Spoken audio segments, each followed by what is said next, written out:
ইন্নাল্লাহা জামিল ওয়া ইউহিব্বুল জামাল, তিনি সুন্দর আর তিনি সৌন্দর্যকে পছন্দ করেন। বিষ্ণু ইসলাম বলেছেন ইন্নাল্লাহা ইউহিব্বু আইয়ারা আসারা নি'মাতিহি আলা আবদি, আল্লাহ তার বান্দার উপর তার নেয়ামতের বহিঃপ্রকাশ দেখতে পছন্দ করেন। আপনি যদি ধনী হন, আপনার ধনীর একটা প্রকাশ যেন আপনার দেহে থাকে, এতে কোনো সমস্যা নাই। আপনি 1000 কোটি টাকার মালিক, আপনি সিরাপাড়া জামা পড়ছেন কেন? কিপটামি করতে বলছে কি আপনারা? আপনি সুন্দর চমৎকার জামা পড়বেন আর শুকরিয়া করবেন কার? কথায় কথায় বলবেন শুকরান লা ফাখরান, শুকরিয়া আল্লাহর, ফখর করছি না। কারণ আল্লাহর দেয়া নেয়ামতের একটা বহিঃপ্রকাশ সিমটম আল্লাহ আপনার দেহে, আপনার গায়ে, আপনার চলনে বচনে দেখতে পছন্দ করে। সুবহানাল্লাহ পড়েন। এজন্য জুমার দিন সুন্দর জামা পরে যাওয়া সুন্নাহ। এরপর আরেকটা সুন্নাহ হচ্ছে ইকসারুস সালাহ আলা রাসূলিল্লাহ, আল্লাহ রাসূলের উপর বেশি বেশি দুরূদ পড়া। বিশ্বনবী বলেন জুমার দিন বরকতময় দিন, এই জন্য এই দিনে তোমরা আমার উপর আকসিরু আসসালাতা আলাইয়া, আমার উপর বেশি বেশি তোমরা দুরূদ পড়বা। ফাইন্না সালাওয়াতাকুম মা'রুদাতুন আলাইয়া, কেননা তোমাদের দুরূদ আমার কাছে পেশ করা হবে। সাহাবারা বললেন কাইফা সালাওয়াতুনা মা'রুদাতুন আলাইকা ইয়া রাসূলুল্লাহ ওয়া ক্বাদ আরিমতা, ও নবী মরার পরে আপনি পচে গলে মাটির সাথে মিশে যাবেন, মিশে যাওয়ার পরে আমাদের সালাতগুলো কে আপনার কাছে পৌঁছাবে, কেমন করে পৌঁছাবে? বিষ্ণু বললেন ইন্নাল্লাহা হারামা আলাল আরদি আন তাকুলা আজসাদাল আমবিয়া, আল্লাহ তাআলা জমিনের মাটির জন্য নবীদের দেহ খাওয়াকে চিরকালের জন্য হারাম করেছেন। জমিনের মাটি আমারে খাবে না। আল আমবিয়া ও আহিয়াউন ফি কুবুরিহিম ইউরযাকুন, নবীরা কবরে জীবিত আর তাদেরকে রিজিক দেয় কে? তবে এই জীবিতটা আমরা এখন যেমনি জীবিত, এই জীবিত নয়, এটা আলামুল বারজাখে নবীদের জন্য স্পেশাল একটা স্ট্যাটাস। কোন সুবহানাল্লাহ। এজন্য এই দিনে বেশি বেশি বিষ্ণু ঈসা ইসলামের উপর দুরূদ পড়ার দরকার আছে না নাই? এরপরে বিষ্ণু বললেন আরেকটা সুন্নাহ হচ্ছে সূরাতুল কাহফ তেলাওয়াত করা।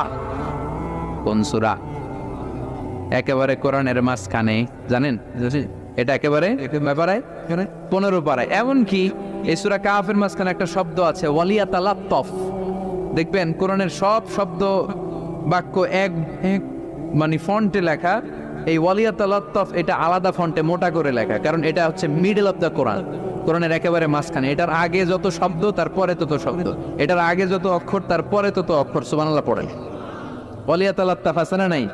এই সূরাটা যদি কেউ পড়ে অনেকগুলো ফজিলাত। 1 নম্বর ফজিলাত ইয়াকুনু লাহু নূর ইয়াউমাল কিয়ামা, এই সূরাটা কিয়ামতের দিন তার জন্য একটা আলোকবর্তিকা হবে, আর এই আলো দিয়ে সে ফুলসিরাত পার হয়ে যাবে। আবার বিষ্ণু বললেন সূরা কাহফের প্রথম 10 আয়াত যে ব্যক্তি জুমার দিন তেলাওয়াত করবে উসিমা মিন ফিতনাতিদ দাজ্জাল, তারে দাজ্জালের ফিতনা থেকে বাঁচিয়ে দিবে কে? আবার এই সূরাটা যে জুমার দিন তেলাওয়াত করবে 2 জুমার মাঝখানটারে আলোকিত করে দিবে কে? এজন্য জুমার দিন কোন সূরা সবাই বলতে হবে, মনে থাকবে সবার।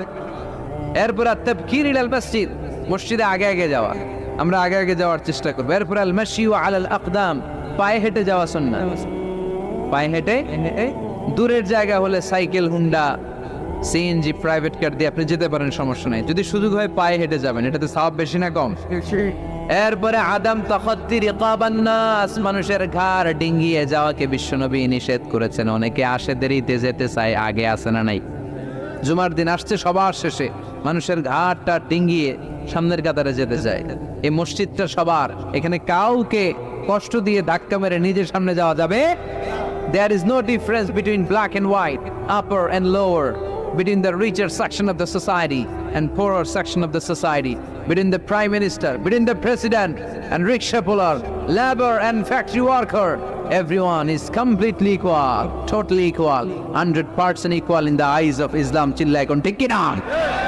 ইসলাম বলে সাদা কালোয় পার্থক্য নাই, ধনী গরিবে পার্থক্য নাই, প্রধানমন্ত্রী, প্রেসিডেন্ট, কুলিওয়ালা, ঠেলাওয়ালা, দিন মজুর, ফ্যাক্টরি ওয়ার্কারের মধ্যে পার্থক্য নাই। পার্থক্য এক জায়গায়, ইন্না আকরামাকুম ইনদাল্লাহি আতকাকুম, যার হৃদয়ের মধ্যে আল্লাহর ভয় বেশি সেই কিয়ামতের দিন হবে সেরা।